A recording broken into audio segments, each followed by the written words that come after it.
በመቀጠል አዲሱን ቻፕተር እናያለን which is differential calculus of functions with several variables። ስለዚህ መጀመሪያ functions of several variables ምን እንደሆነ define እናርግ።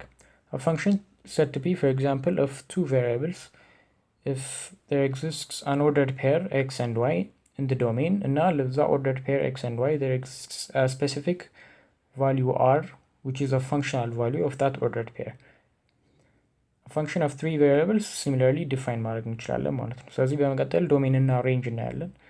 The domain, taking a function with two variables, the domain of the function as the existing or defined values of x and y such that let's say z is equal to f of x y exists ማለትም the x እና y the specific function ላይ insert ስናደርገው exist የሚያደርግ value ይሰጠናል ማለት ነው። range ደግሞ set of all images under f of x y ማለትም the function always gives an existing range ማለት or an existing z value ማለት ነው። ስለዚህ በመቀጠል limits and continuity እናያለን። ስለዚህ limit intuitively defined ስናደርገው as we have seen in applied one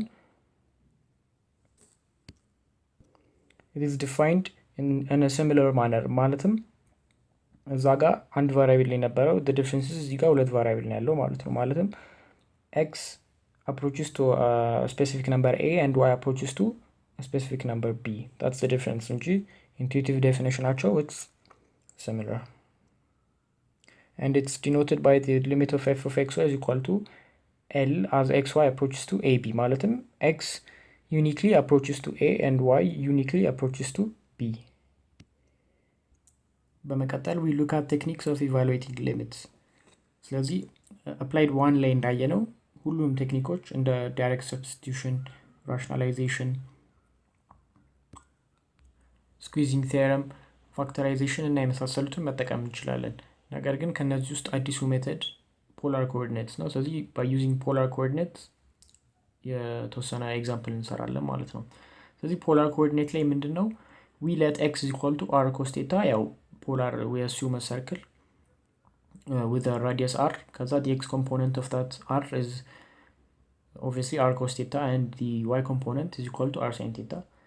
ስለዚህ ከዚህ ደግሞ x square plus y square r square መሆኑን ዲዱስ ማድረግ እንችላለን ማለት ነው። ስለዚህ በዚህ መሰረት አንድ ኤግዛምፕል እናያለን። ስለዚህ if we let x is equal to r cos theta and y is equal to r sin theta ሊሚቱ ምን ይመጣል ማለት ነው 3 times r cos theta times r sin theta ማለት ነው divided by the square root of x square plus y square x square plus y square r square ነው። ስለዚህ the square root of r square ደግሞ r ነው። x ማለት r cos theta ነው። r cos theta approaches to 0 ማለት ነው። r cos theta approaches to 0 ማለት እዚህ ጋር ቫሪያብላችን r ነው። እዚህ r approaches to 0 ማለት similarly ለyም እንደዛው r approaches to 0 ነው። ስለዚህ x እና y በአንድ ቫሪያብል ተክተን which is r approaches to 0 እንለዋለን ማለት ነው። ስለዚህ እዚህ ጋር r is cancelled by r this is equal to the limit of 3r sin theta cos theta over 1 ያው r cancel ስላደረግ ነው as r approaches to 0 ስለዚህ this limit is equal to by direct substitution 0 ይሆናል ማለት ነው። square plus y square is equal to r square ስለዚህ 4 as a common መውጣት ትችላለች። ይሄንን ኤክስፕሬሽን ሲምፕሊፋይ ስናደርገው it's the same as saying the limit of the square root of 4 2 ነው 4 as a common ስለምትወጣ ስለዚህ sin of 2 times the square root of x square plus y square divided by ln of the square root of x square plus y square plus 1 as x and y approaches to 0 0 ማለት ነው። ስለዚህ ፖላር ኮኦርዲኔት ስንጠቀም we know that x square plus y square is equal to r square ስለዚህ the square root of r square is equal to r ማለት ነው። ስለዚህ this implies that the limit of 2r the limit of sin 2r divided by ln of r plus 1 as r approaches to 0 since x and y both approach to 0 which this implies that r approaches to 0 ስለዚህ እዚህ ጋር ይሄንን ሊሚት ኢቫሉዌት ለማድረግ ለሆፒታል ሩል እንጠቀማለን።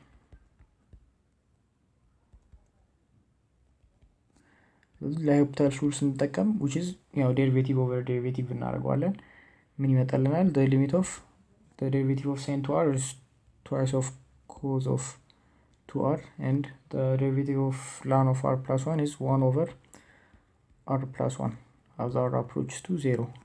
So this implies that the limit of 2 times r plus 1 times cos of 2r as r approaches to 0.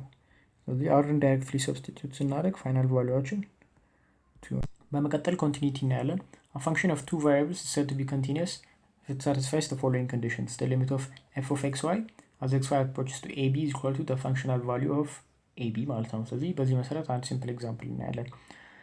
ስለዚህ ወደ ሶሉሽናችን ስንሄድ continuity satisfy ለማድረግ the limit of f of xy as xy approaches to 2 because 2 is the point of discontinuity for the piecewisely defined function is equal to the functional value at 2. ስለዚህ በዚህ መሰረት let x minus y is equal to r ብለን ብንጀምር this implies that the limit of 5 minus x times sine of r over r ይኖራል ማለት ነው as xy approaches to 2. ስለዚህ this implies that the limit of መበታተን እንችላለን the limit of 5 minus x as x approaches to 2 multiplied by the limit of sine of r over r እዚህ ጋር r እንዴት ነው ኤክስፕረስ የምናደርገው x minus y is equal to r ብለናል ስለዚህ this implies that x approaches to 2 y approaches to 2 ስለዚህ ምንድነው ኢምፕላይ የሚያደርገው ይሄኛው x minus y ማለትም 2 minus 2 ይሆናል ማለት ነው ስለዚህ this implies that r approaches to 2 minus 2 which is equal to 0 ስለዚህ ይሄንን መጠቀም እንችላለን ማለት ነው ስለዚህ በዚህ መሰረት the limit of 5 minus x as x approaches to 2 is 3 and this limit is 1 እንደምናውቀው ስለዚህ 3 መጣ ማለት ነው and we know that our functional value from the piecewisely defined function is equal to 3 ስለዚህ ሁለቱ እኩል ስለመጡ this function is continuous ብለን ዲዲዩስ ማድረግ እንችላለን ማለት ነው ሁለተኛው ኤግዛምፕል ደግሞ find the constant k if the given piecewise defined function is continuous ይላል at the point of discontinuity 0 0 ስለዚህ ምን እናደርጋለን ይሄ ፈንክሽን already continuous ነው ብሎናል ስለዚህ we can use the expression the limit of f of xy as xy approaches to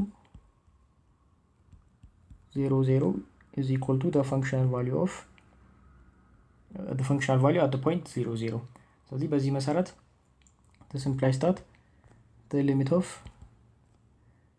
2 times e the power of y sine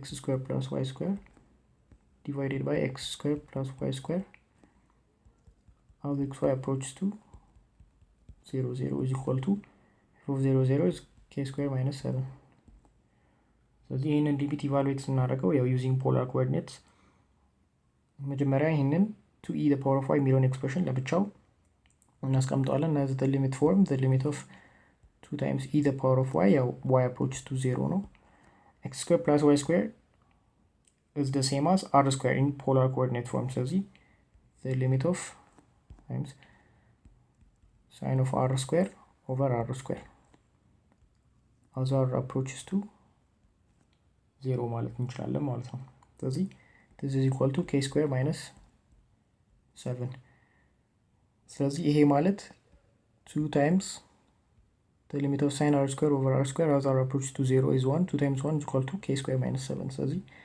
if we solve for k እዚህ ጋር plus or minus 3 ይመጣልናል ማለት ነው